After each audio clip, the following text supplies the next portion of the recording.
नित्या, आप सभी का स्वागत करती हूँ एक्सपर्ट टॉक सेशन में। तो सबसे पहले मैं तहे दिल से आप सभी का स्वागत करती हूँ और धन्यवाद देना चाहती हूँ कि आप लोगों ने इतने कीमती वक्त निकालकर इस संडे को मॉर्निंग में इस एक्सपर्ट टॉक सेशन में आप लोगों ने ज्वाइन किया। तो दोस्तों, आज हम लोग बहुत ही दो बेहतरीन एक्सपर्ट को सुनेंगे। पहला एक्सपर्ट है अजमत कैस, जो कि राइजिंग एंटरप्रेन्योर और फिटनेस कोच हैं और बिहार से बिलोंग करते हैं और उनका 4 ईयर एक्सपीरियंस है वेलनेस इंडस्ट्री में। दोस्तों, हम लोग सब कोई ना अपने स्वास्थ्य के प्रति अभी जागरूक हो रहे हैं, लेकिन पहले क्या था, प्रत्येक व्यक्ति के जीवन में हम लोग का क्या है, स्वास्थ्य का बहुत ही महत्व होता है। लेकिन जब हम स्वस्थ रहते हैं ना, तब हम लोग क्या करते हैं, अपने उतना उसका ध्यान नहीं देते हैं। जब बीमार होते हैं तब हम लोग का क्या होता है, हम लोग अपने स्वास्थ्य को ज्यादा ध्यान रखते हैं। तो इसी प्रयास में के चलते अब क्या हो रहा है, धीरे धीरे हम लोग जब बीमारी में जा रहे हैं और उसके बाद हम लोग अपने आप को स्वस्थ रखना चाहते हैं। तो इस सब के बारे में आज हम लोग क्या करेंगे, सुनेंगे। हम लोग के जो फिटनेस से जो एक्सपर्ट हैं अजमत कैस, जो कि आज हम लोग कैसे फिट रह सकते हैं, फिटनेस ऑफ 5 पिलर्स, इसके बारे में बात करने वाले हैं। तो आइए चलिए सुनते हैं अजमत जी से। Azmat ji, over to you. Thank you. Thank you so much Mitra ma'am. आपने बहुत ही अच्छा वेलकम किया और बहुत ही अच्छे से बताया कि फिटनेस कितना इम्पोर्टेंट है और ये हम सभी जानते ही हैं। तो आपका अगेन बहुत बहुत धन्यवाद, आपने मुझे इनवाइट किया। और मैं सारे कम्युनिटी मेंबर का धन्यवाद देना चाहूँगा लर्न एकेडमी के, कि आप लोगों ने मुझे मौका दिया और आज आप इस एक्सपर्ट टॉक के लिए आपने अपना टाइम निकाला। तो आप सभी का बहुत बहुत धन्यवाद। तो मैं जस्ट अपना स्क्रीन शेयर कर लूँ। मेरा स्क्रीन दिख रहा है proper? Yes. Okay, thank you. Yes. Okay, तो थैंक यू सो मच आप सभी का। तो आइए हम बढ़ते हैं आज के प्रेजेंटेशन की तरफ। जो आज का टॉपिक है हमारा 5 पिलर्स ऑफ फिटनेस। तो ये हमें जानना बहुत ही ज़्यादा ज़रूरी है। हम सभी फिटनेस के लिए बहुत सारी चीज़ें अपनाते हैं, बहुत सारे नुस्खे आजमाते हैं, लेकिन कई बारी जो हमसे कुछ छोटी छोटी मिस्टेक्स हो जाती है। और क्या छोटी छोटी चीज़ें हैं जिस पे हमें ध्यान देना चाहिए, तो हम बहुत ही आसानी से अपने फिटनेस को प्राप्त कर सकते हैं। और मैं एक बात बता दूं कि फिटनेस का मतलब सिर्फ ये नहीं है कि वेट गेन या वेट लॉस, क्योंकि बहुत सारे लोग जो है फिटनेस को सिर्फ अपने वेट से जो है मेजर कर लेते हैं। अगर आपका वेट ज्यादा है तो लोग सोचते हैं कि नहीं मैं फिट नहीं हूँ। अगर आपका वेट कम है तो लोग सोचते हैं कि मैं अभी भी फिट नहीं हूँ क्योंकि मैं अंडर वेट हूँ। तो weight is just a number. Fitness जो है कई चीजों पे डिपेंड करता है।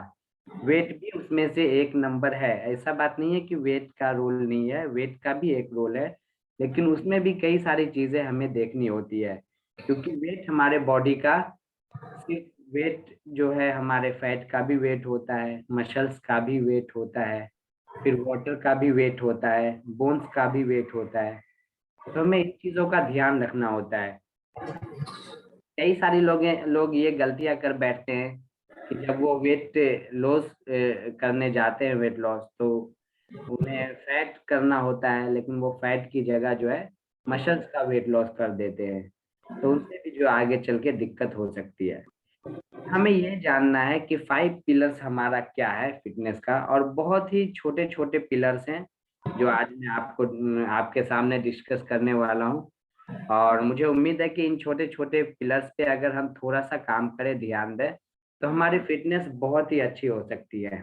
तो आज का हमारा ये प्रेजेंटेशन कोई ज्यादा हैवी या फिर कुछ भी डिफिकल्ट नहीं होने वाला है। बहुत ही सिंपल पॉइंट्स रहेंगे, बहुत ही कम पॉइंट्स रहेंगे, और मैं उस पे जो है आप लोगों को बताने वाला हूँ। तो इसे हमें ध्यान से सुनना है, समझना है और फॉलो करना है, तो डेफिनेटली हमारी हेल्थ जो है बहुत ही अच्छी हो सकती है। तो सबसे पहले मैं अपने बारे में बता दूं, जैसा मित्रा मैम ने बताया ही है, आजमत कैश मेरा नाम है, rising entrepreneur and fitness coach हूँ मैं, और helping society to be fit and happy इसके काम कर रहा हूँ। और मेरा जो मिशन है टू क्रिएट 100 के फिट एंटरप्रेन्योर, क्योंकि आजकल फिटनेस बहुत ही ज्यादा जरूरी है। तो हमें जो है इस फील्ड में मैंने अपना मिशन ले रखा है कि मुझे 100 के फिट एंटरप्रेन्योर बनाना है। और अब आते हैं हमारे 5 पिलर्स की ओर, जिसमें सबसे पहला पिलर है न्यूट्रिशियस मील, जो बहुत ही ज्यादा जरूरी है। जी हाँ दोस्तों, ये न्यूट्रिशियस मील, अभी मैं अगर बहुत सारे लोगों से सवाल पूछूं कि क्या हमारा बॉडी खाने से चलता है, तो बहुत सारे लोगों का जवाब होगा यस। लेकिन अगर मैं बताऊं कि हमारा बॉडी खाने से नहीं चलता है, हमारा बॉडी चलता है खाने में मिलने वाले न्यूट्रिशन से। ये सारे लोगों को पता नहीं हो पाता है। और न्यूट्रिशन वैल्यू जो है, जब भी हम कुछ भी खाना खाएं तो हमें ये ध्यान देना जरूरी है कि उसकी न्यूट्रिशन वैल्यू क्या है। जो हम खा रहे हैं उसमें क्या न्यूट्रिशन है, क्या वो हमारे बॉडी को देने वाला है, उससे हमें क्या मिलने वाला है।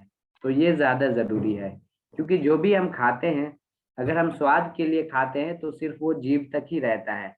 अगर जीभ के बाद अंदर जाने के बाद स्वाद का कोई वैल्यू नहीं रहता है, कोई मैटर नहीं करता स्वाद। आपके गले से खाना नीचे जाने के बाद सिर्फ और सिर्फ बॉडी को इससे मतलब है कि आपके खाने में न्यूट्रिशन वैल्यू कितना है, जो आपके बॉडी को चाहिए न्यूट्रिशन वो मिल पा रहे हैं कि नहीं खाने में। तो हमें जब भी हम खाना खाएं तो हमें इन चीजों का जरूर ध्यान रखना चाहिए कि हम जो भी खा रहे हैं तो उसमें क्या न्यूट्रिशन है, क्या हमारे बॉडी को उस चीज की नीड है, और जो हमारे बॉडी को नीड है वो हमें मिल रहा है या नहीं मिल रहा है। और इसका ये मतलब बिल्कुल भी नहीं है कि हम स्वाद को बिल्कुल ही इग्नोर कर दें। हम अपने स्वाद के अनुसार भी खा सकते हैं, लेकिन वो भी एक उसका हमें बनाना होगा कि महीने में या फिर वीक में या 15 दिन में हम अपने स्वाद का भी ख्याल रख सकते हैं। और ऐसा भी जरूरी नहीं है कि जो भी स्वादिष्ट चीज है वो अनहेल्दी ही होती है। लेकिन हाँ, ऐसा भी है कि जितने भी स्वादिष्ट चीज होते हैं बहुत सारे उसमें अनहेल्दी होते हैं, और बहुत सारे स्वादिष्ट चीज हेल्दी भी होते हैं। तो अगर हमें अपने स्वाद का भी ध्यान रखना हो तो हम यहाँ से रख सकते हैं। ये हमारा सबसे पहला पॉइंट है जो बहुत ही ज्यादा इम्पोर्टेंट है, हमारा न्यूट्रिशियस मील। जो भी हम खाना खाते हैं, ब्रेकफास्ट, लंच और डिनर या फिर स्नैक्स लेते हैं, इसमें हमें न्यूट्रिशन का पता होना बहुत ही ज्यादा जरूरी है। अब आते हैं न्यूट्रिशन हमारे बॉडी के लिए, जो व्हाट योर बॉडी नीड्स, हमारे बॉडी को क्या चाहिए। तो इस पे थोड़ा सा हम बात करें, जो ग्लोबल न्यूट्रिशन फिलॉसफी है। ग्लोबल न्यूट्रिशन फिलॉसफी कहता है कि हमारे बॉडी को 40% कार्बोहाइड्रेट्स चाहिए। आप चाहे तो नोट डाउन कर सकते हैं इसे, या फिर आप इसके स्क्रीनशॉट भी ले सकते हैं। 40% कार्बोहाइड्रेट्स हमारे बॉडी को चाहिए, और 30% प्रोटीन चाहिए, और 30% फैट। जी हाँ, फैट भी हमारे बॉडी को चाहिए 30%। अब कार्ब्स में आ जाता है, कार्बोहाइड्रेट में फाइबर आ जाता है।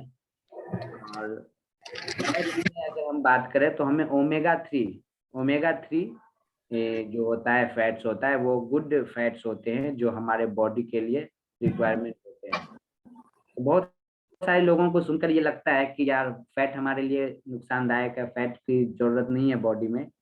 लेकिन वो बहुत ही ज्यादा जरूरी है, फैट भी हमारे बॉडी में। लेकिन इस टाइप के फैट हो, गुड फैट हो, ये नहीं कि अनहेल्दी फैट हो। तो अनहेल्दी फैट्स होते हैं, तो हमें हेल्दी फैट्स और गुड क्वालिटी के फैट्स जो है वो हमारे बॉडी को चाहिए, जो कि ओमेगा 3 होता है। और उसके बाद जो है वाइटमिन्स एंड मिनरल्स, ये भी हमारे बॉडी को रिक्वायरमेंट्स है। फाइटोन्यूट्रिएंट्स और एक्सरसाइज और रेस्ट, ये भी जरूरी है। तो ये हमारा ग्लोबल न्यूट्रिशन फिलॉसफी कहता है। तो ये अभी हमारा था फर्स्ट पॉइंट जो न्यूट्रिशियस मील में आता है। तो हम सेकेंड पॉइंट्स की ओर बढ़ते हैं, जो है हमारा वाटर इनटेक। फर्स्ट हमने समझ लिया न्यूट्रिशियस मील, जब भी हम खाना खाएं ये देख कर खाएं। हम जो भी खाएं तो हम अपने स्वाद के अनुसार सिर्फ ना खाएं, हमें ये देखना है कि इसमें न्यूट्रिशन क्या मिल रहा है हमारे बॉडी को, तो वो चीज़ पे हमें ध्यान देना है। सेकेंड आता है हमारा वाटर इनटेक, तो बहुत ही ज्यादा जरूरी है और बहुत सारे लोग इसे बहुत ही इजिली इग्नोर कर देते हैं। स्पेशली हमारी कुछ जो फीमेल्स सिस्टर्स और हमारी मदर्स लोग होती है, वो लोग इसे कई बार अवॉइड कर देती है, वाटर इनटेक उनका प्रॉपर नहीं हो पाता है, क्योंकि कई बार बाहर जाने पे मतलब थोड़ा वॉशरूम के सुविधा ठीक से नहीं मिल पाता है, जिसकी वजह से भी फीमेल्स लोग वाटर इनटेक पे प्रॉपर ध्यान नहीं दे पाती है। लेकिन ये हमारा बहुत ही इम्पोर्टेंट पॉइंट है वाटर इनटेक, कि हमारा पानी जो है प्रॉपर बॉडी को मिलना चाहिए। वाटर की बात करें तो हमारे बॉडी को जो है 20 केजी पे 1 लीटर वाटर, ये मतलब एक एवरेज है, कोई एग्जैक्ट ये मैं नहीं बता रहा हूँ, आप इसे एवरेज लेके चल सकते हैं। 20 केजी पे 1 लीटर पानी, अगर आपके बॉडी का वेट 20 केजी है तो 1 लीटर, 40 केजी है तो 2 लीटर, 60 केजी है तो 3 लीटर एक दिन में, और अगर 60 केजी से ऊपर है और 80 केजी या उससे भी ज्यादा है, 100 केजी भी, तो भी जो है 80 के बाद जो है आपको 4 लीटर, 4 लीटर पानी दिन भर में आपके एनी हाउ होने चाहिए। अगर आप चाहे तो उसे ऊपर भी पी सकते हैं, थोड़ा ज्यादा भी, अगर आपका बॉडी अलाउ करता है तो। अदरवाइज 4 लीटर तो पानी हमें दिन भर में चाहिए।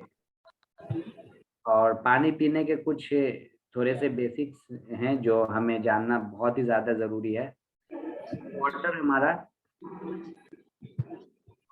जब भी पिए तो गिलास में पिए पानी, खड़े होकर ऊपर से वाटर बॉटल लेकर नहीं पीना चाहिए। उसके बाद जो है हम बैठकर पानी पिए, खड़े होकर नहीं, बैठकर पानी पिए। और पानी पीने का एक जो बहुत सारे लोग जो बॉटल से पीते हैं और गिलास से भी पीना है, तो अभी मैं पीकर बता रहा हूँ। हम्म, हम्म, ये इस तरह करना जरूरी है। अभी ये होता है कि हमारे पूरे जो है मुंह में वाटर जो है जाता है, फिर हमारा कई बारी जो है सूखा सूखा सा फील होता है। तो जैसे कहा गया है कि वाटर को हमें खाने की तरह लेना चाहिए, मतलब जिस तरह हम खाना खाते हैं आराम आराम से, उस तरह हम पानी को बिल्कुल आराम आराम से करके पीना चाहिए, ताकि वो फिर पूरे बॉडी में पहुंच पाता है।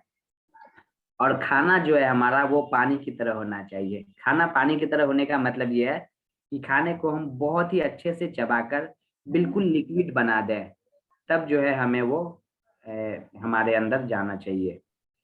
तो ये हमारा दूसरा पॉइंट है वाटर इनटेक का, जो बहुत ही ज्यादा इम्पोर्टेंट है। आई होप कि आप सभी को यहाँ तक क्लियर होगा वाटर इनटेक। अब तीसरा आता है फिजिकल एक्टिविटी। यहाँ पे बहुत ही ज्यादा जरूरी है समझना हमें फिजिकल एक्टिविटी।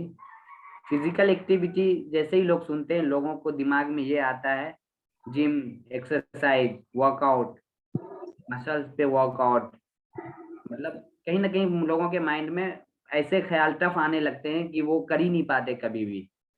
फिजिकल एक्टिविटी का ये मतलब बिल्कुल भी नहीं है कि आपको सिर्फ जिम वहां पे डंबल बड़े बड़े उठाने हैं। अगर आप कर सकते हैं दैट्स गुड, वो बहुत ही अच्छी बात है। अगर आप जिम जा सकते हैं, आप ये करना चाहते हैं। अगर आप जिम नहीं जा सकते हैं, आपके पास टाइम का इशू है, या फिर आप उतना डंबल वम्बल नहीं उठा पाते हैं, तो आप कुछ भी कर सकते हैं। अगर आप वॉक करते हैं, वो भी आपका फिजिकल एक्टिविटीज है। कोई आप स्पोर्ट्स खेलते हैं आउटडोर, वो भी आपका जो है एक्टिविटी है। आप योगा करते हैं, आप डांस करते हैं, आप साइकिलिंग करते हैं, कुछ भी करते हैं, जो बस आपकी बॉडी जो है वो मतलब मूवमेंट होनी चाहिए, मोबाइल होनी चाहिए। तो ये होता है फिजिकल एक्टिविटी। बहुत सारे लोग यहाँ पे ऐसा कर देते हैं कि सिर्फ जो है वो बहुत सारे लोग ऐसा करते हैं कि फिजिकल एक्टिविटी का मतलब इतना ज्यादा जिम करने लगते हैं, इतना ज्यादा मतलब साइकिलिंग करने लगते हैं। अच्छा, अगर आप ज्यादा कर रहे हैं तो वो ठीक है, उससे कोई नुकसान नहीं है।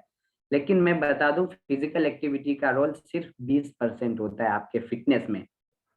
अगर आप फिटनेस के लिए अपने फिजिकल एक्टिविटी को करना चाहते हैं तो वो बस 20% है, 20%। लेकिन अगर आप ज्यादा भी करते हैं, दैट्स गुड, वो आपके लिए अच्छा है, आपकी बॉडी के लिए, आप अगर जितना ज्यादा कर सके। लेकिन अगर आप चाहते हैं कि आपके फिटनेस में उसका कुछ अच्छा असर दिखे, तो 20% जो है आपका फिजिकल एक्टिविटीज है, और 80% जो है आपका डिपेंड करता है कि आप क्या खा रहे हैं, क्या डाइट ले रहे हैं, क्या आपके किचन में है। कई सारे लोग क्या करते हैं, सुबह देखते होंगे, अभी गर्मी आ गई है, अभी बहुत सारे लोग सुबह 4 बजे से पार्क का चक्कर लगाने लगते हैं। और मैंने ऐसे ऐसे लोगों को देखा है जो पिछले 5 साल से पार्क का चक्कर लगा रहे हैं। मतलब उपग्रह बन गए हैं वो पार्क का। लेकिन फिर भी उनका आधा किलो भी वजन कम नहीं होता है। कहीं ना कहीं वो इस चीज को समझ नहीं पाते हैं कि फिजिकल एक्टिविटीज का क्या रोल है, हमारे खाने पीने का क्या रोल है। तो ये बहुत ही ज्यादा जरूरी है कि आप इस चीज को समझें। और हमारा डाइट प्लान जो है वो तो मैं पहले ही बताया हूँ। तो ये हमारा तीसरा है फिजिकल एक्टिविटी। अब हम आगे बढ़ते हैं। जो हमारा ये फिजिकल एक्टिविटी का स्क्रीन दिख रहा है मित्रा मैम, आप मुझे? हाँ यस, दिख रहा है। Okay okay okay. हाँ, अब आता है हमारा जो नेक्स्ट पॉइंट है, रेस्ट और स्लीप, स्लीपिंग पैटर्न। ये बहुत ही ज्यादा जरूरी है, हम इसे इग्नोर बिल्कुल भी नहीं कर सकते। अभी मैं ये तो नहीं बोलूंगा कि कितने घंटे सोने चाहिए, क्योंकि वो आपके बॉडी के अकॉर्डिंग डिपेंड करता है। अगर आपकी बॉडी जो है 5 घंटे में रिलैक्स हो जाती है, आदत बनी हुई है, तो आप 5 घंटे सोए। 6 घंटे में तो 6 घंटे, 7 घंटे तो 7 घंटे। लेकिन सोन जब भी सोए आप, साउंड स्लीप होना चाहिए, मतलब आपको अच्छे से नींद आनी चाहिए। आप अगर सो रहे हैं तो प्रॉपर आपको बेड पे जाए और अच्छे से नींद आए। और ऐसा कई सारे लोग होते हैं, बेड पे जाने के बाद उन्हें मतलब आधे आधे घंटे तक, एक एक घंटे तक नींद नहीं आती है, फिर वो मोबाइल चला रहे हैं, इधर करबट उधर करबट। तो वो भी जो है दिक्कत हो जाती है। तो स्लीपिंग पैटर्न का भी हमारे फिटनेस में बहुत बड़ा रोल है।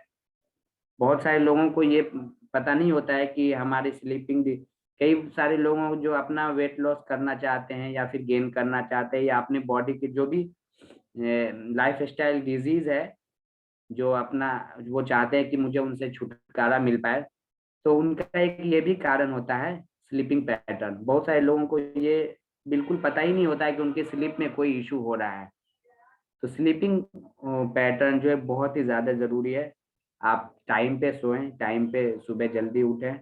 उसके बाद जो है जितना देर भी सोएं, प्रॉपर नींद आप अच्छे से लें। कोई डिस्टरबेंस नहीं होने चाहिए। आप जहाँ भी सो रहे हो, आपका बेड थोड़ा ठीक ठाक होने चाहिए। आपके लाइट्स रूम में नहीं आने चाहिए, और कोई डिस्टरबेंस आपको नहीं हो। तो ये स्लीपिंग पैटर्न बहुत ही ज्यादा जरूरी है। अब नेक्स्ट मैं आगे बढ़ना चाहूंगा, stress level, last but not least. ये लास्ट पॉइंट है, फिफ्थ पॉइंट, स्ट्रेस लेवल। बहुत सारे लोग स्ट्रेस में रहते हैं, और फिर वो बोलते हैं अरे यार मेरा वेट लॉस नहीं हो रहा है, मेरा वेट गेन नहीं हो रहा है, मैं जो भी अचीव करना चाहता हूँ फिटनेस गोल, वो मेरा अचीव नहीं हो पा रहा है। तो कहीं ना कहीं ये स्ट्रेस भी मैटर करता है। अब लोग बोलेंगे अरे यार स्ट्रेस से क्या लेना देना है, मैं तो वजन कम करना चाह रहा हूँ, मैं खाना खा मतलब ठीक से डाइट कर रहा हूँ, मैं एक्सरसाइज कर रहा हूँ। लेकिन नहीं, ये स्ट्रेस भी बहुत ज्यादा इंपॉर्टेंट है। अगर आप स्ट्रेस लेकर रहेंगे तो आपकी वजन नहीं घटने के बजाय वो बढ़ सकती है। जो भी आप अचीव करना चाहते हैं वो अचीव नहीं हो पाएगा। तो स्ट्रेस पे हमें कंट्रोल करना बहुत ही ज्यादा जरूरी है। जब तक हम अपने स्ट्रेस पे कंट्रोल नहीं करेंगे, तो फिर जो है हम कोई भी फिटनेस गोल हो वो अचीव नहीं कर पाएंगे। तो ये भी हमारा बहुत ही ज्यादा इम्पोर्टेंट है। कई सारे लोग होते हैं, जब उनका रिजल्ट अच्छा नहीं आता है तब वो स्ट्रेस ले लेते हैं, कुछ फैमिली में कुछ इश्यूज आ गए फिर वहां पे स्ट्रेस ले लेते हैं। कहीं पे भी आप कुछ भी स्ट्रेस ले रहे हैं, उसका असर आपके बॉडी पे पड़ेगा, आपके फिटनेस पे पड़ेगा ही पड़ेगा। तो ये था हमारा last 5 points. Fitness leads to happiness. और ये हम जानते ही हैं कि फिटनेस जो है हमारे हैप्पीनेस को लीड करता है। तो एक बारी मैं सारा ये समरी कर दूं, लास्ट 5 पॉइंट्स पूरे जो हमारा था। सबसे पहला था न्यूट्रिशियस मील, दूसरा था फिजिकल एक्टिविटी, तीसरा था वाटर इनटेक, चौथा सा था स्लीपिंग पैटर्न, और पांचवा था हमारा स्ट्रेस लेवल। तो ये था हमारा 5 पॉइंट्स। तो थैंक यू सो मच, आप सभी ने बहुत ही अच्छे से इसे सुना, और आई होप कि आपने मतलब बहुत ही, इसलिए मैं बहुत ही सिंपल रखा हूँ, कोई ज्यादा इसमें साइंस नहीं, कुछ भी ज्यादा नहीं, बस थोड़ा सा जो हमें न्यूट्रिशियस वैल्यू था वो मैं थोड़ा सा आपको बता दूं कि इसमें हमें किन चीजों पे ध्यान रखना था। ये कार्बोहाइड्रेट, प्रोटीन और फैट्स, 40% कार्बोहाइड्रेट, 30% प्रोटीन और 30% फैट्स, ये हमारा बॉडी का न्यूट्रिशन रिक्वायरमेंट होता है। जो भी हम खाना खाते हैं तो हमें इन चीजों का ध्यान उसमें रखना चाहिए। So thank you so much Mitra ma'am, over to you. Thank you Azmat ji, आपने बहुत ही बेहतरीन तरीके से फिटनेस सुना। तो अब मैं चली जाती हूँ और आपको मिलाती हूँ हमारे दूसरे जो एक्सपर्ट हैं, वो है तारकेश्वर पांडे जी, जिन्होंने एमबीए किया है मार्केटिंग में, और वो रहते हैं फरीदाबाद में। उन्होंने काम किया है United airlines, KL air France, air India और यात्रा.com। करंटली वो हेडिंग एंटरप्रेन्योर है immigration for a Canadian company in India. तो आइए आज हम उनसे सुनते हैं इमिग्रेशन के बारे में। तो over to you Tarkeshwar ji, you start Thank you your. so much, Mitra ji. Wonderful. I mean, you have wonderfully present my profile, and I would like to, congratulate Azmat ji. बहुत बढ़िया presentation दिया, बहुत बढ़िया, very well, I think, and I can see there are 24 people, 24 participants who has joined this session, and trust me, you all are on a very good path. सुबह 7 बजे Sunday के दिन अगर आप लोग इस चीजों में ज्वाइन कर रहे हैं तो इसमें कोई डाउट नहीं है कि coming years will be yours. You are going to do miracle in your life by following these small steps, and I'll thank to everybody including Gaurav ji, Supriya ji, who is actually doing all these activities. These are small steps but these can lead to change in your life. एक छोटा सा question मैं पूछ सकता हूँ आपसे Azmat ji? Please sir please. सब कुछ क्लियर हो गया। एक चीज ये पूछना था कि आपने कहा था कि जो पानी पीना होता है वो बैठ के पीना होता है। Right right. आपने ऑफ कोर्स कहीं से उसको वर्कआउट किया होगा। मतलब मेरे को थोड़ा सा एक रीजन पूछना था कि वो रीजन क्या है, ऐसी क्या चीज है अगर हम लोग बैठ के पिए तो पानी का जो एब्जॉर्प्शन है चीजें वो बॉडी को कहीं ना कहीं पे फिट करेगा। जी सर, खड़े होके जब हम पानी पीते हैं ना तो वो कहीं ना कहीं सीधा हमारे जो है स्टमक में वो चला जाता है, लेकिन पानी जो है हमारे सिर्फ पूरा स्टमक में डायरेक्ट नहीं जाना चाहिए, वो हमारे पूरे बॉडी को रिक्वायरमेंट होती है। तो अगर हम सिप सिप करके धीरे धीरे बैठ के आराम से पियेंगे तो फिर वो जो है हमारे पूरे बॉडी को जहाँ जहाँ रिक्वायरमेंट होती है वहां तक जा पाता है। Great great. एक चीज और है, I think I just add it, I don't know सही है कि नहीं, मैंने कहीं देखा था हमारे माउथ में ना एंजाइम्स होते हैं। Right right. हम जब पीते हैं, आपने क्या किया, जब आपने पानी पिया तो आपने उसको माउथ में थोड़ी देर के रखा, राइट राइट। तो वो जो एंजाइम्स हैं उस पानी के साथ मिल करके आपके स्टमक में चले जाते हैं। राइट। और जब वो स्टमक में जाते हैं तो वो एब्जॉर्प्शन में आपको हेल्प करते हैं। Right body right. के जो डाइजेशन होता है एंड ऑल दैट उसमें हेल्प करते हैं। Great, thank you so much Azmat ji. So I'll start myself now. So let me introduce myself first. For me it's been almost say 17 18 years since I am into various corporates, and I'll work with a lot of big players in India and abroad. I work for United Airlines. This is a big airline in United States. I work for KLM and Air France. This is again one of the big airline in Netherlands. And after that, this airline was taken over by the Air France. Air France is a national airline of the France. Then I'll also got an opportunity to work for Air India, our national carrier, now moved to Tata Ji. And then I work with big corporates like Yatra.com. You must have heard about Yatra.com. Then I work with GoIBO. You must have seen the advertisements on the TV. And then I work for Make My Trip. Make My Trip is also wonderful company. These all are travel domain companies. Then I work for Bird Group. Bird Group is basically supply the Amadeus, which is required by the airlines and hotels. And currently, I'm managing a product called Entrepreneur Immigration for a Canadian company. This company is a 3-decade-old company and established in Mississauga in the province of Ontario. Now we are going to, my topic is the immigration. And we are going to discuss about what exactly this immigration is, why people want to move to different countries. Gauravji, is it okay if I'll be in English or can switch to Hindi? I did not realize. I think English will be much better. Hindi and English comics. Great. Thank you so much. So whenever we talk about immigration, the first question comes, why people wants to immigrate, right? So there are various reasons. We are living in India, we are hugely populated country, and the resources are not well distributed among the citizens, people and all that. So people, there are few who always, who are good, who are wealthy, and they are looking for some better lifestyle, better education. What we need actually in life? We need a better education, right? We need a better healthcare. Okay, we need a better lifestyle, wherein we will have some freedom in the society, the freedom of the thought. There will be a good political power who can drive that country to the new level, right? So there are many reasons. Social security, I would say. So I will just share my screen with all of you, and then I'll explain this to you.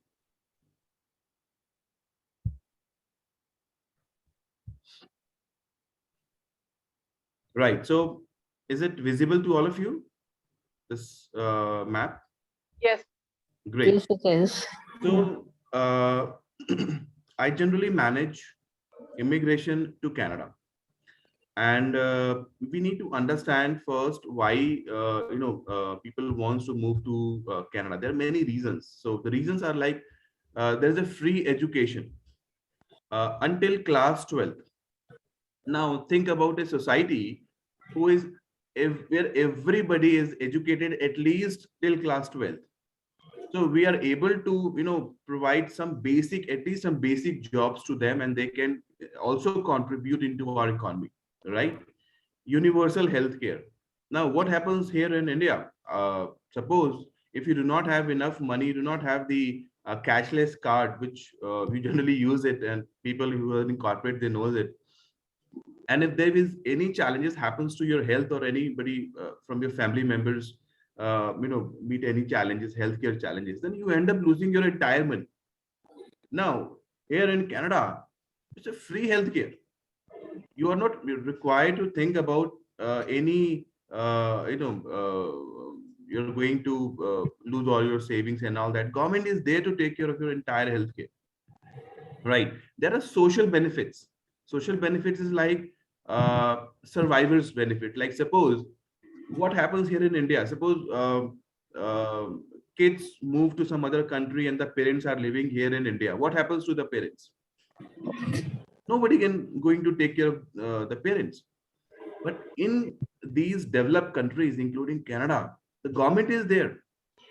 Regardless of you worked in a government sector or not, you are liable to get a pension.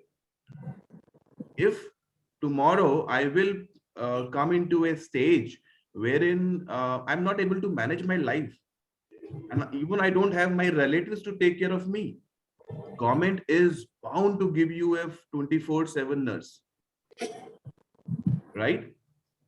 Disability benefit. If you are a disabled, government is going to take care of your entire your requirements. Retirement benefit, you are liable to get the pension. Best education in the world.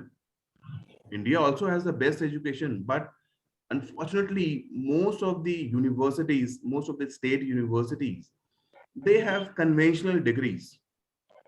For example, I have done BSc honors, but till today, I do not have a 1% relevance of that degree in my life, right? But if I talk about the education part here in Canada, they actually very well develop their content on the most demanding courses. People need IT developers, people need data scientists, people need artificial intelligence, right? So they have already developed these contents, and people, anybody is ready to give any amount of money to these universities to learn those courses, right? Then best lifestyle, there is no any challenges. You are living in an open society, there will be an open discussion, complete law and order into the society, right? So these are the few things which everybody would like to have it into their society, right? Fastest economy in the world. So there was a survey happened among few 15 developed countries, that includes Australia, New Zealand, US, UK and all.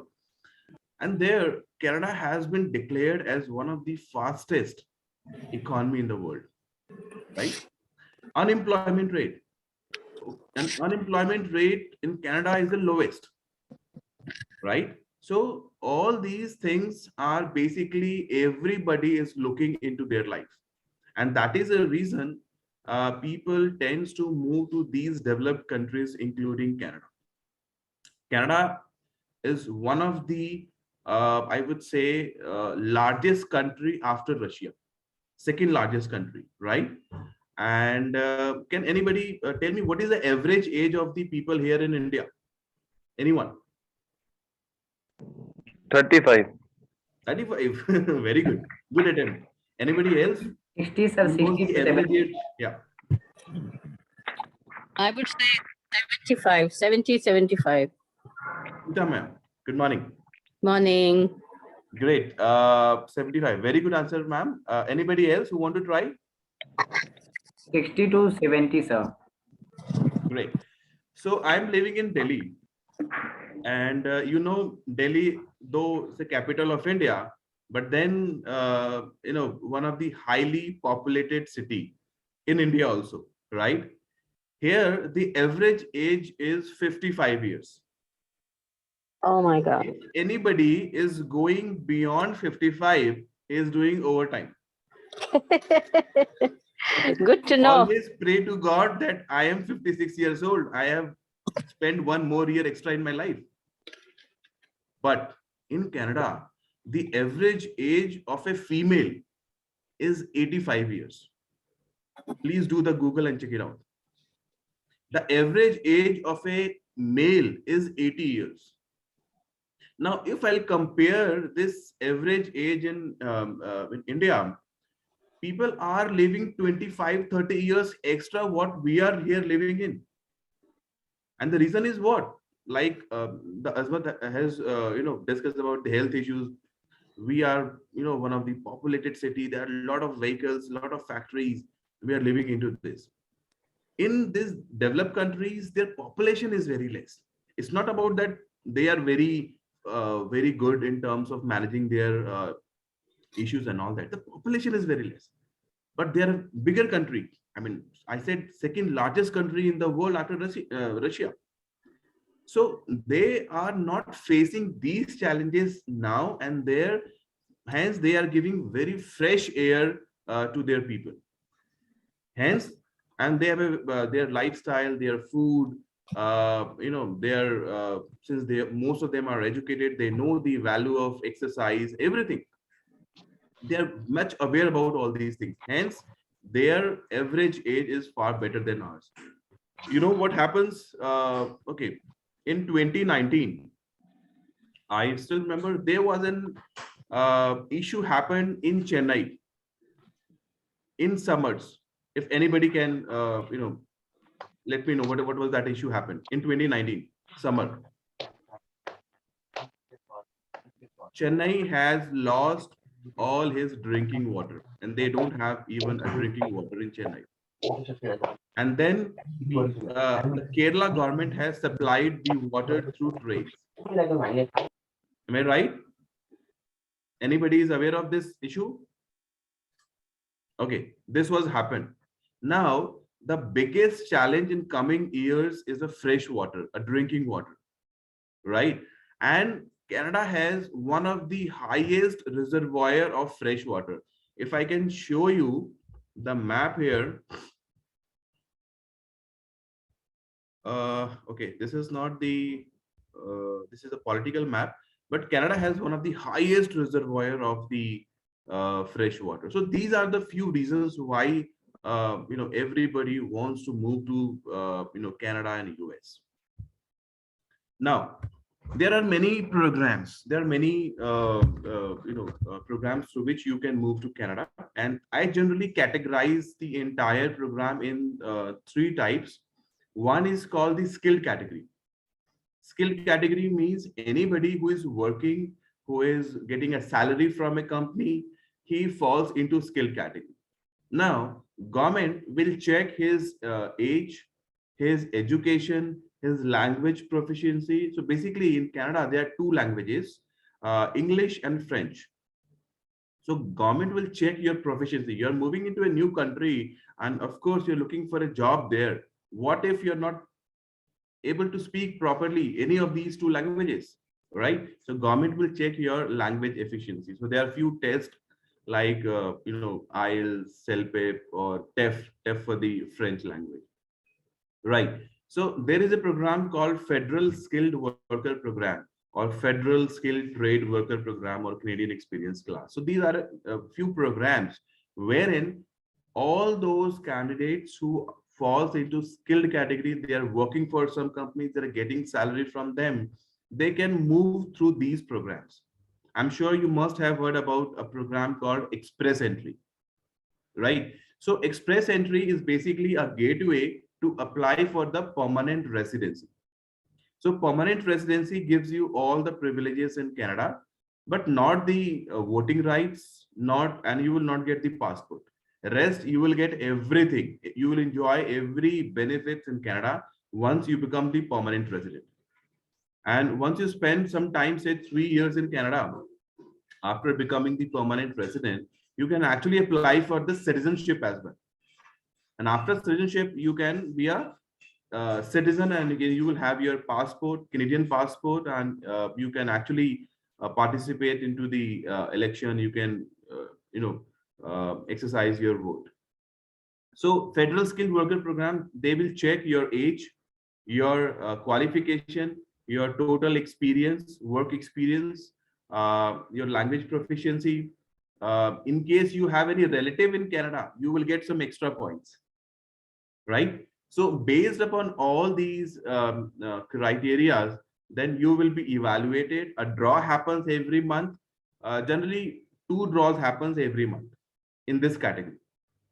And in case your scores will meet the required scores in a particular month, the government will pick you up and will give you the permanent residency. Right? I hope I'm connecting to everybody. Oh, that's great. Wonderful listeners. Right. So this is one criteria wherein anybody who is in a job can move there. Now, there is another criteria, which is the student category. Now, like I have mentioned, that Canada has a lot of wonderful institutes. They have, various demanding courses. So the students from across the world, India, China, Singapore, African countries, they all get admission in these universities, right? And education is one of the biggest source of revenue for the government, right? So they get themselves enrolled into any of these programs in these universities, and once they will complete their courses, they will get the work permit. After work permit, they can join any employer and will work for 1 year. And after 1 year, they will become, or they will fall into a category that is called CEC, which is Canadian Experience Class.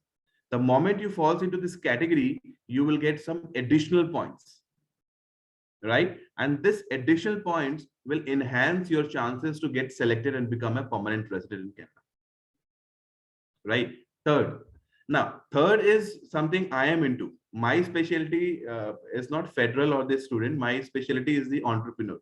So I establish the big entrepreneurs in Canada. Whenever an entrepreneur moves, he moves along with his family. He's going to compromise his own setup here in India. So what is looking that he need all the support to start a company in Canada, getting his company registered there, getting his website created, an office space he want to take on a rent, or no, then he will start the operation. So this is what my company will provide assistance to such entrepreneurs. In entrepreneur category, there will be a term called investment. If I am an entrepreneur and I want to establish in Canada, so first thing is that there is no age criteria in most of the programs. However, whenever we talk about the federal program, age is a very important criteria. Now, in entrepreneur program, government focus is not your age or your language. The government focus is your investment, your business idea. How can you create opportunities for the local people, right? So we prepare a business idea for the immigrant. We prepare him, we submit that business idea to the government. Government will evaluate that business idea, and if that idea meets the expectations of the government will invite that entrepreneur to Canada, and then that particular entrepreneur needs to set up his business as per the proposed business plan, and then government will give them the permanent residency, right? So this is how it works. So again, like 3 criteria I would like to reiterate. It's like federal skilled worker program. Anybody who is into a white collar job, drawing salary, is into different skill sets, can apply through this program. And this program will directly give you permanent residency through express entry. Second, student category, enroll yourself into any course, move there, get the work permit and apply for the express entry. And third is the entrepreneur program, right? So this is all about, in short, immigration, has a lot to discuss, but this is just in a short. And I'm done with all the discussions. Right, great. I'm done with all my discussions. And in case if anybody have any questions, I would like to answer it. Let me stop. Right, great. Let me know if anybody have any questions. Thank you, sir, for your valuable information about this. So I think the session is over, and then we start our question answer session. So all of participants, we have the question. Please, you join the question answer session. Okay. So you have the questions, then you ask your.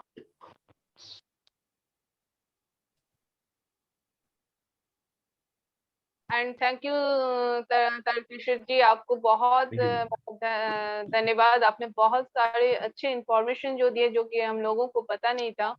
So that is the very helpful all of us. I think so. ये अब question answer session है, तो आप लोग अपने question answer को यहाँ पर आप पूछ सकते हैं। तो over to all of participants for question answer. I think Jatin के पास कुछ सवाल है। जतिन ने हैंड रेज किया। तारकेश्वर जी बहुत ही बेहतरीन अपने जानकारी दी। अजमत आपने भी बहुत बढ़िया। तो जतिन के पास पहले चलते हैं। Jitin ji, good morning sir. Morning, Jitin.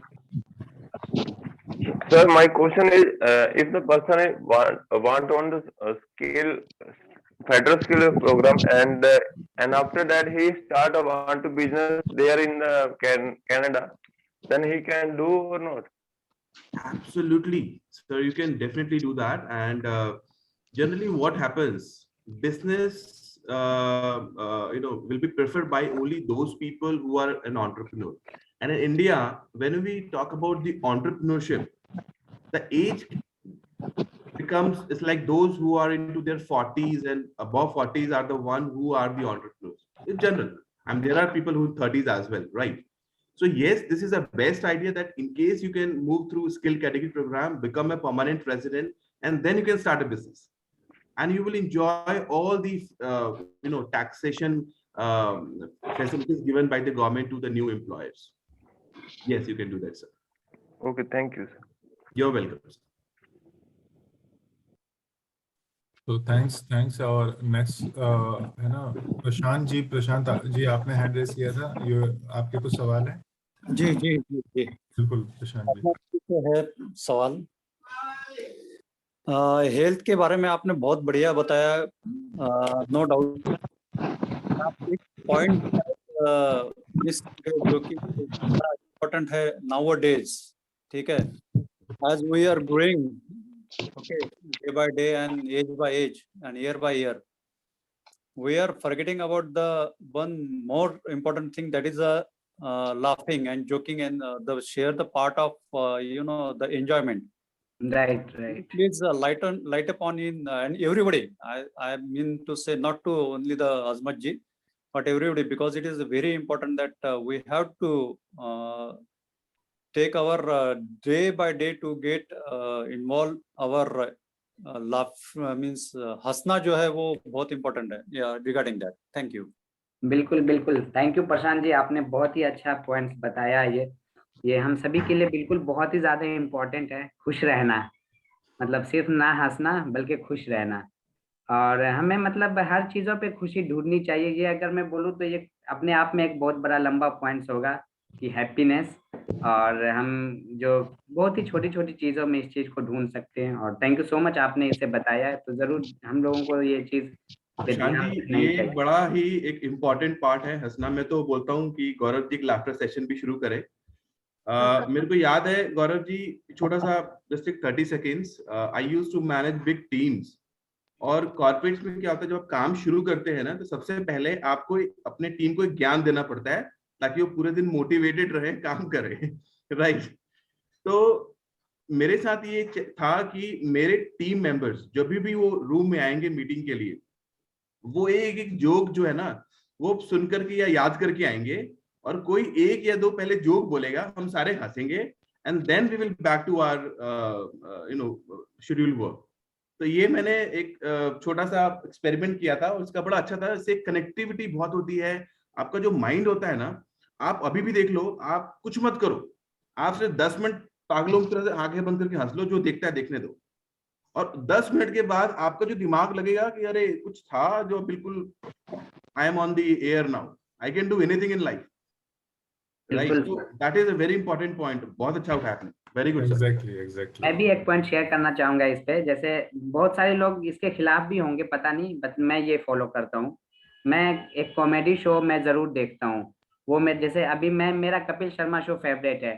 कुछ भी हो जाए, कोई भी ट्रेनिंग हो, मतलब ऐसा नहीं मैं ट्रेनिंग छोड़कर वो देखता हूँ, लेकिन मैं बाद में रिपीट टेलीकास्ट जरूर देखता हूँ। और जब देखता हूँ तो फुल इंजॉय करके जोर जोर से हंसता हूँ, चाहे घर में कोई डिस्टर्ब हो। मैं जब हॉस्टल में था, मेरे रूममेट्स लोग डिस्टर्ब होते थे, यार अजमत तुम मत देखा करो यार, तुम कान में हेडफोन लगा लो। भले ही कान में हेडफोन भी लगा लेता, फिर भी मैं बहुत जोर से हंसता।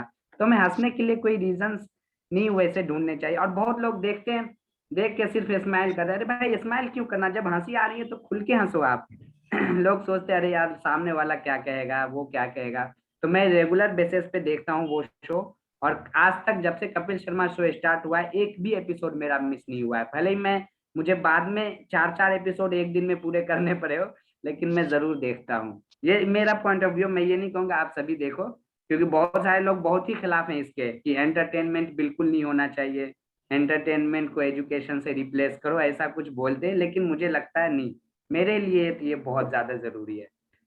Thank you so much sir, thank you. बहुत बढ़िया, बहुत बढ़िया, बहुत बढ़िया। थैंक यू प्रशांत जी, बहुत अच्छा पॉइंट लेके आए। और तर्केश्वर जी ने इसमें काफी अच्छा इनपुट दिया, और अजमत जी ने, तो थैंक यू। और अजय जी ने भी हैंड रेस किया है, तो अजय जी के पास में चलते हैं। अजय जी बताएं। Thank you, sir. Great presentation from both the speakers.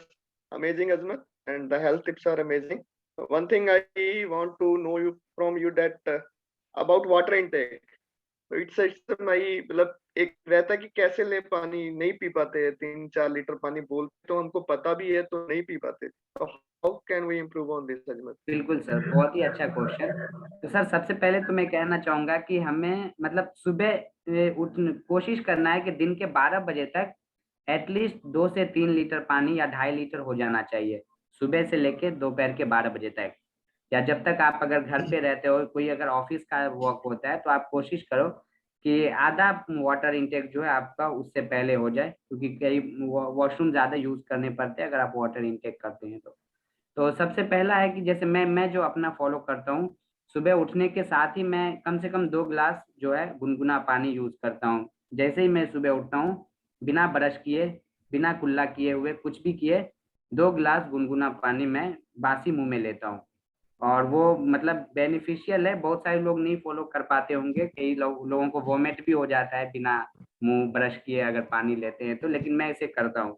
तो अगर आप 2 लीटर दो गिलास ले रहे हैं तो ऑलमोस्ट आधा लीटर के आसपास हो जाता है, या उससे ज्यादा ही हो जाता है। देन उसके बाद जो है, आप चाहे तो कोई डिटॉक्स ड्रिंक आप यूज कर रहे हो तो वो भी आप ले सकते हैं। जैसे अभी गर्मी के सीजन आ रहे हैं, तो आप चाहे तो नींबू पानी वगैरह भी दिन में किसी वक्त ले सकते हैं। और फिर उसके बाद मैं क्या करता हूँ, सुबह ब्रेकफास्ट के बाद 1 घंटे के बाद मैं 1 लीटर पानी पीता हूँ। मतलब उसके लिए आप जैसे मैं तो एक बार में 1 लीटर मतलब ले लेता हूँ एक गिलास में करके, लेकिन अगर जो लोगों को ऐसा नहीं होता है तो आप 1-1 घंटे पे 1-1 गिलास वाटर ले सकते हैं। 1 घंटे में 1 गिलास, 1 घंटे में 1 गिलास, तो वो भी आप इस तरह से ले सकते हैं। फिर लंच के बाद आप चाहे तो जी। एक मैं बोलना चाहूंगी यहाँ पर, मतलब हम लोगों की अभी आदत हो चुकी है ना बॉटल से पानी पीने का। हाँ ये बहुत से घरों में आप देखिएगा आपकी मतलब बॉटल रख देते हैं। इससे क्या होता है कि पानी पीने का जो क्वांटिटी रहता है वो बहुत ही कम हो जाता है। जैसे मैंने रखा है कि जब भी मैं पानी पीती हूँ, मैंने 1 गिलास रखा है वो, मतलब जब भी मैं पानी पीती हूँ मैं वो गिलास से ही पीऊंगी। तो इससे क्या होता है, मेरा जो पानी का जो इंटेक है वो भी रेगुलर होता है। और अजमत जी आपने जो कहा कि in the morning to hot water, तो ये मैं फॉलो करती हूँ, बिना मुंह धोए ये मैं हमेशा पीती हूँ। क्योंकि रात में ब्रश करके सोने से क्या होता है, सुबह में आपको मुंह नहीं धोने से भी चलता है। तो बिल्कुल। इससे मैंने भी ये नोटिस किया कि बहुत अच्छा रहता है। तो मैं ये फॉलो करती हूँ, और जब भी पानी पीती हूँ मैं ग्लास से पीती हूँ। बॉटल को मैंने एकदम हाथ नहीं लगाती हूँ, कि इससे भी मैं देखती हूँ कि मेरा जो पानी का इंटेक पहले जो कम था अब रेगुलर मतलब बहुत ही अच्छा हो रहा है। तो इसमें कोई दिक्कत नहीं है, मतलब ये बहुत ही अच्छा एक आइडियाज है। और बॉटल को ना आप मेजर करने के हिसाब से रख सकते हैं, मतलब पानी बॉटल में रखिए, देन ग्लास में डाल के उसे पी सकते हैं, क्योंकि फिर वो मेजर भी एक होना चीज, चाहिए ना कितना लीटर हो रहा है। बहुत सारे लोगों को फिर हाँ, याद ही नहीं एक रहता चीज मैं है। ऐड करना बोलूंगी चाहूंगा मैं, और एक मैं बोलना कि चाहूंगी कि हमेशा ना अपने पास पानी को रखिए। कभी कभी क्या होता है, हम लोग को पानी प्यास लगता है, लेकिन साथ में नहीं होने के लिए क्या करते हैं, हम लोग नहीं पीना चाहते, फिर जाना है लेना होगा। तो ये मत कीजिए, आप जब भी कहीं भी काम कर रहे हैं तो साथ में जरूर से पानी को लेके बैठे। तो इससे क्या होगा, आपका ये सॉल्यूशन जो आपको जो प्रॉब्लम है वो ये सॉल्व हो सकती है। अजय सर, मैं जो बताया ब्रेकफास्ट के बाद 1 घंटे के बाद कोशिश कीजिए, आधा घंटा टाइम भी लगे तो 1 लीटर ब्रेकफास्ट के बाद, 1 लीटर लंच के बाद, और 1 लीटर डिनर के बाद, 3 लीटर तो आपके ऐसे ही पूरे हो जाएंगे। थोड़ा सा स्टार्टिंग में चैलेंज आएगा, और बाकी जो 1 लीटर बचता है वो आप दिन भर में, मैं अगर अपनी बात बोलूँ तो मेरे 4 लीटर से भी ज्यादा हो जाते हैं, 5 लीटर तक चले जाते हैं मेरे वाटर इंटेक दिन भर के। तो जिनको अगर कम है तो आप इस तरह से डिवाइड करके ले सकते हैं। और कोशिश कीजिए कि अगर आप बाहर निकलते कहीं जाना होता है तो घर में जब तक है तो ज्यादा से ज्यादा घर में यूज कर ले। और रात को सोने से पहले हमें मतलब कोशिश करना है 8 से 9 बजे तक में पानी का इंटेक पूरा कर ले, नहीं तो फिर रात को हमें बार बार बेड से उठ के वॉशरूम जाना पड़ेगा, तो फिर वो भी चैलेंज हो जाता है। तो सोने से पहले पहले 2 घंटे तक का वाटर का काम खत्म कर सकते हैं। एक चीज है इसमें ऐड करूंगा सर, आप परमिट करें तो। प्लीज। अजय जी ने बोला था आज अजय जी की एनर्जी थोड़ी सी कम लग रही है, शायद संडे है, रिलैक्स मूड में आज हैं, या मार्च एंडिंग है शायद, हैं? वो इम्पैक्ट तो नहीं है कहीं? ठीक है। इन्होंने एक क्वेश्चन पूछा था कि हम उसको इम्प्रूव कैसे करें अपना रेगुलर वाटर इनटेक का। मैं आपसे ये कहूंगा, ये होता है, बहुत कॉमन होता है। आप, मेरी वाइफ ने किया था कुछ टाइम पहले, अभी तो नहीं, लेकिन मेरे को बड़ा अच्छा लगा और मैं थोड़ा उसको फॉलो मैंने भी किया। हमारे पास ना आजकल रिमाइंडर एप्स आते हैं, हम कुछ टाइम के लिए वो रिमाइंडर ऐप को ऐड कर सकते हैं कि आफ्टर 30 मिनट्स और 40 मिनट जो भी आप अपना गैप बनाए, 1 घंटे का जो भी अपना गैप बनाते हैं, हम लोग जनरली काम भी कर रहे हैं वर्क सेशन पे ना, जब जैसे ही वो बचता है हमारे माइंड में आता है कि सामने बस बॉटल पड़ी, खाली पीना ही तो है।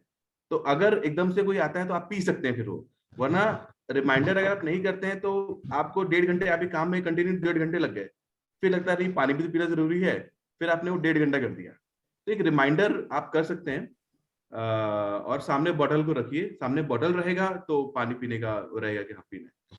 बिल्कुल सर, थैंक यू।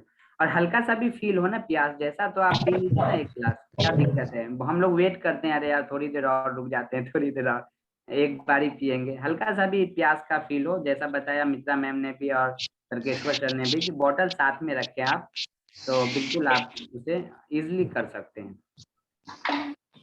जिसमें मैं भी 2 पॉइंट ऐड करना चाहता हूँ, है ना। वैसे मैं बोतल से ही पीता हूँ, आप लोग ने बहुत बार देखा होगा, जब भी सेशन चलता है मैं पीता हूँ। मेरा आदत है कि मैं ये तांबे की बोतल में, है ना, कॉपर वाली में पीता हूँ पानी। 1 लीटर की बोतल है, इसको मैं सुबह सुबह उठ के पी लेता हूँ। बुक रीडिंग के समय भी 1 लीटर पी लेता हूँ, ग्रेट अजमत, है ना। और साथ में तो चलता रहता है, हाँ वो देखो अजय के पास में भी है, ठीक है। सो इसको तो पीता हूँ, लेकिन मतलब मुझे क्यों ये जरूरत पड़ी ना, मैं आपको बताता हूँ। क्योंकि मैं बैठता था, मतलब हमारे ऑफिस में आईटी वाले हैं ना, तो एसी में बैठने से ना आपको, हमें प्यास नहीं लगती है। तो जैसा तर्केश्वर जी ने बताया है ना कि हमें रिमाइंडर ऐप यूज कर सकते हैं, और मैंने उसको लगाया, और मेरे इसमें तो हर आधे घंटे में एक, है ना, आ जाता है भाई साहब। मतलब ये रिमाइंडर मेरे को बहुत सारी चीजें याद कराता है। लेकिन जब हम वाटर की बात करें तो हम 1-2 घंटे में ना एक रिमाइंडर लगा सकते हैं, और हर बार उससे पिए। तो जल का पानी गुनगुना ही पीना चाहिए या ठंडा भी पी सकते हैं, ये डिपेंड करता है। देखिए कोई भी चीज हमें ना हैबिट डालनी पड़ती है। जैसे ये 1 लीटर पानी जब भी पीना है ना, वो स्टार्टिंग में जाता नहीं है। 2 गिलास पीना भी लोगों के लिए बहुत मुश्किल हो जाता है। तो आप गुनगुना पिए, ठंडा पिए, ठंडा नहीं, शीतल जल बोलेंगे हम लोग, ठंडा नहीं बोल सकते हैं, क्योंकि ठंडा पानी तो कहते हैं कि बहुत अच्छा नहीं है, जो फ्रिज वाला होता है। हम शीतल जल को पिए जो मटके में हो हमारे, तो उन सब पानी को हम पी सकते हैं। तो कहते हैं कि थोड़ा सा गुनगुना पानी है तो हेल्थ के लिए अच्छा है, लेकिन फिर भी जो भी पानी है उसको ले ले किसी भी तरीके से। Thank you. और मेरे ख्याल से शायद राजकुमार जी भी कुछ सवाल पूछना चाह रहे हैं, काफी देर से म्यूट है मेरा राजकुमार एक जी। क्वेश्चन तारिकेश्वर सर से है। हाँ जय जी। सर मेरा क्वेश्चन है Tariq sorry, I can't pronounce the name. Okay, I'll just pronounce my name. Yeah. Tarkeshwar. Tarkeshwar, great. वो हमने पढ़ा था, अगर नई नाम याद आता तो पूछ लो, छोटा करके। Tarkeshwar, great. So my question is from you is, sir, what the professions comes under federal skills category, and how we can identify that, what are the skill job there, and if we talk about entrepreneurship, how investment is required to move on in Canada? Great. I'll take up these 2 questions of yours, Ajay ji. So first is like, there are NOC codes, NOC, National Occupation Classifier. So what Canada and US has done, they have classified every job, every single job into different codes, right? So take any name. Suppose you are into HR, you are into sales, you are into you are an assistant manager, you are a director, you're a manufacturer, right? You are into IT developer, or you are a chartered accountant, you are a doctor, you are a lawyer, you are an engineer. All these codes, all these skills falls into 3 skill sets we call as a 0 skill, A skill, and B skill. So zero skill consists of all managers. Anybody who is working as a manager, senior manager, CEO, director, all falls into zero. Zero is a top code. Then it comes to 8 skill. A for alphabet A. So A includes all the professionals. That includes your chartered accountants, HR. All these are the professions. Then B includes IT people, developers, right? Software development, hardware, all these things, right? So you can take, if you know any skill set, let me know. I'll just let you know whether it includes in 0 A, B or not. But most of the white collar jobs are included into this category. There are other categories, like if somebody is working as an executive, this is not included into that. If somebody is working as a front desk executive, it's not included. Anybody who is a carpenter, anybody who is a electrician, anybody who is a plumber. So for this, we have another category that's called the Federal Trade Worker Program, right? It's not falls into skilled category program. So I hope I have answered your query. Yes, thanks, sir. And for What is investment, what is the age limit for skilled? Is there you have no age that limit. there's a There age is limit no for age limit into skill category. Even a people, Okay. somebody who can even 45 years of age can fill this program. But anybody who is still 30, 35 is a good fit candidate. Eligibility is one thing, getting selection is another thing. I am eligible, but I'm not getting selection. Right? So Right. if you are 30 to 35, you can apply to this program. You asked me for the investment. Investment is quite high. It's close to $200,000, which is 1.2 crores. Right? So a single product of mine, if I make one sale, in fact, it cost 1.8 crores. Right? To the entrepreneur. That includes everything. Great. Thank you, sir. Thank you. You're welcome, sir. तो by the way Tarkeshwar जी, क्या आप बताएंगे कि कितने लोगों को आपने immigrate किया है पिछले 1 साल में? मैं आपको पिछले 2 साल का बताता हूँ. 1 साल का एग्जैक्टली डेटा इतना अच्छा नहीं आएगा. But then I have on board almost close to 60 people, 60 entrepreneurs. Great, sir. If you will onboard one entrepreneur in a month, that is good enough in one branch, right? And I and my team has enrolled close to 60 entrepreneurs in these 2 years. Great, sir. Great. Wonderful. Thank you so much. Sir, I have one more question. Yeah. Sir, my question is, as see that after the age, the main content is IELTS score, and if you have scored the 7.5 band overall, then you have got a good CR score. Right. Then if you have not have less than 7.5, then what the chance of the getting the visa? Sir देखो, मैं आपको समझाता हूँ एक चीज. हमारे यहाँ स्कूलों में क्या होता है, या तो बच्चे ने नीट क्लियर कर लिया, नहीं तो पापा 50 लाख रुपए देकर के आते हैं और एडमिशन हो जाता है. Okay. Right. Okay. So IELTS is a opportunity area. Opportunity area मतलब ये होता है, the more you score, the more you get the chances to get selected. और जनरली मैं अपने जो भी स्किल कैटेगरी में जाते हैं उनसे जो एक्सपेक्टेशंस करता हूँ वो 8,777, यानी आप लगा लो कि बैंड 8 और बैंड 9 की मैं एक्सपेक्टेशंस करता हूँ, which is highest band. Right. लेकिन फिर भी अगर किसी रीजन से आप स्कोर नहीं कर पा रहे, कोई इसमें इशू और चैलेंजेस नहीं है. बहुत तरीके हैं. मतलब you just pay 20-25 lakhs, I'll get you a job in Canada without any challenges, and you become a permanent resident as well. Okay. But ये थोड़ा सा कमर्शियल रहता है, ये मतलब I am not selling my product, but हाँ, अगर कभी ऐसा लगे कि जाना है और कुछ है तो I'll get you, don't worry. There are many ways to go to Canada. Okay. Thank you. You're welcome, sir. तो अगर किसी को लगे चलो दिल्ली की जगह चलो कनाडा करना है तो कांटेक्ट करें तर्केश्वर जी से, और राजकुमार जी, आपने अनम्यूट किया था, आप कुछ पूछना चाह रहे थे राजकुमार कारपे जी? नहीं नहीं नहीं, करी सॉल्व हो गए सारे। ओके न्यूट्रिशन ओके के बारे में पूछना था, वो क्लियरिटी दे दिया आज में सर ने। It's okay okay. Okay, thank you thank you. मुझे सर क्वेश्चन है, हर्षद बोल रहा हूँ हाँ हाँ हर्षद जी आइए। तर्केश्वर जी से। जी हाँ जी एक्चुअली मेरे नेबर है, वो कनाडा में सेटल है। जी तो एट द एज ऑफ 50 वो यहाँ से बहुत अच्छी जॉब, अच्छी पोजीशन छोड़ के वहां पे गए। वहां पे सेटल होने में 2-3 साल लगे उनको।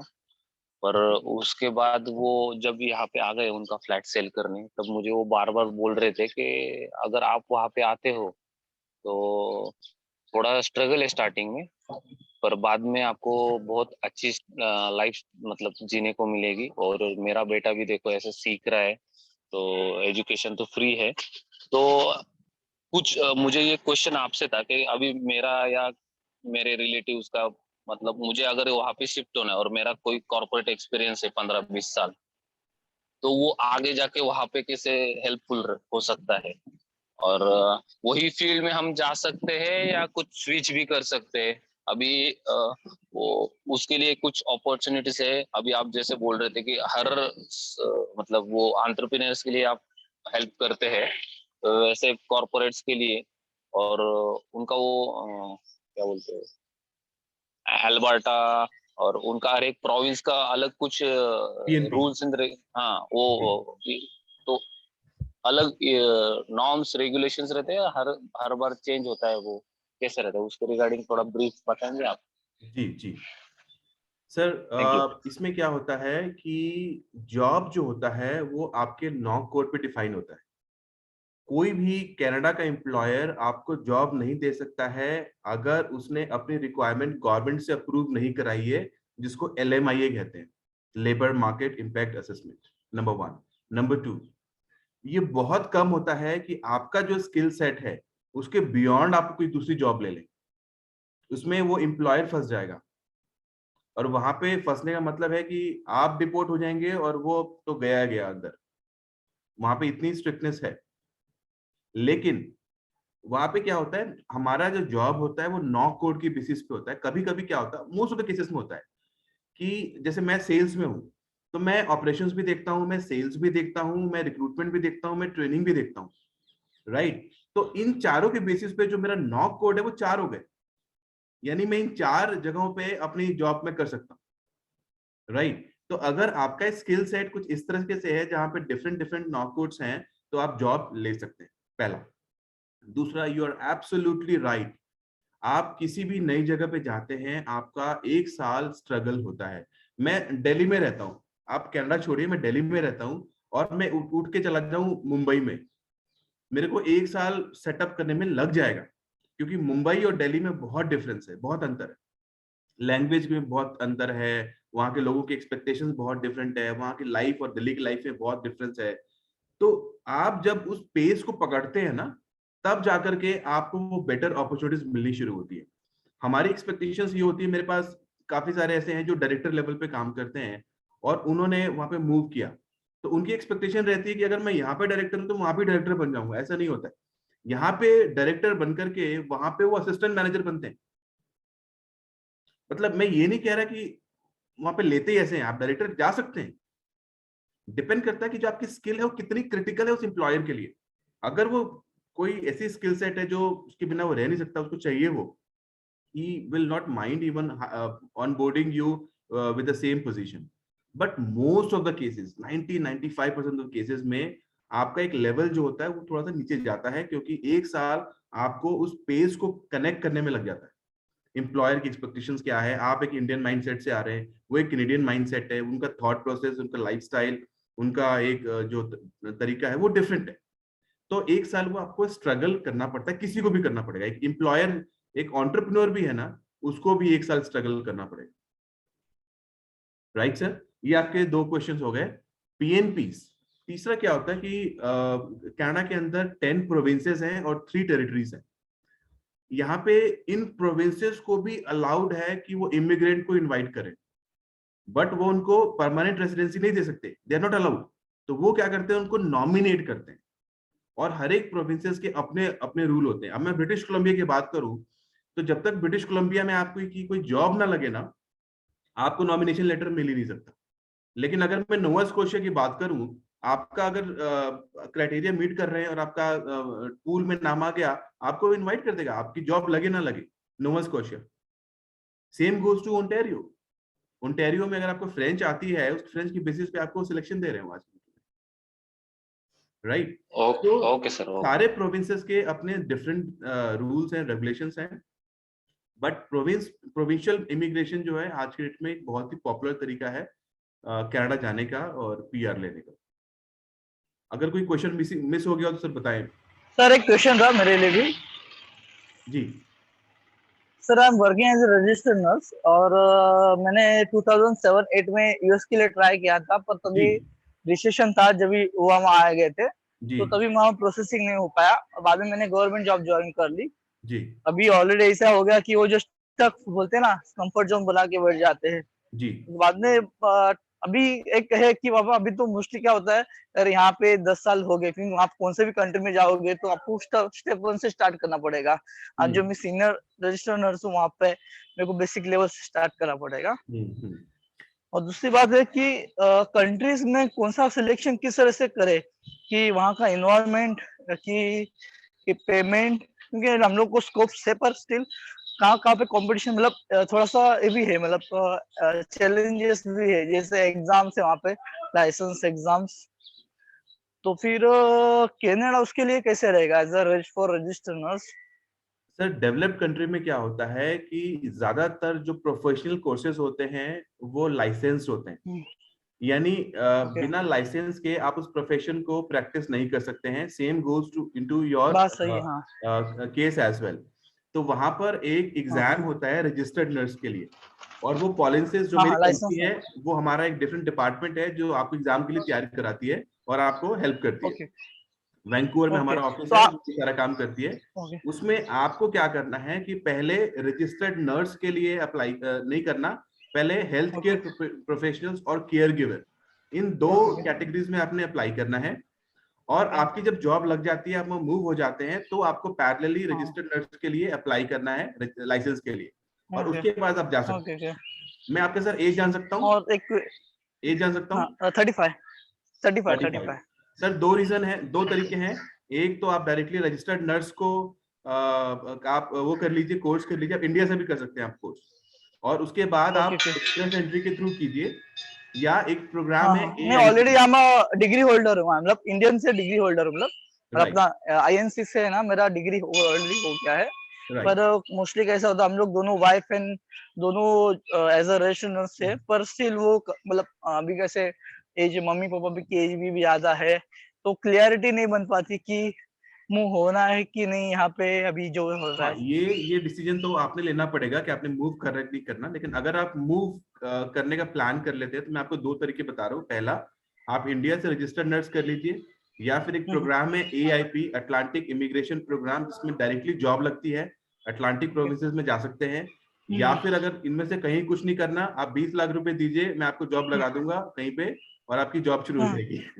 नहीं, वो ऑलरेडी मेरा रजिस्टर्ड नर्स ही हूँ, मेरा लाइसेंस है यहाँ पे, मतलब एज अ वर्किंग है ना, और डिग्री होल्डर हूँ, तो इजी। पर स्टिल चले, मैं आपसे बात करूंगा कि मतलब कितना अगर उसमें लगता है पैसा और क्या है वैसे। जी बिल्कुल बिल्कुल, आप मेरा नंबर ले सकते हैं, और आपको जब भी किसी को भी इनफैक्ट कोई भी हेल्प लगे, जरूरत पड़े, जस्ट फॉर कंसल्टेशन, ऐसा नहीं है कि आपने मुझसे करवाना ही है, कोई नॉलेज के लिए भी अगर आपको चाहिए, I am available to give you that knowledge. Okay, thank you sir. You are welcome sir.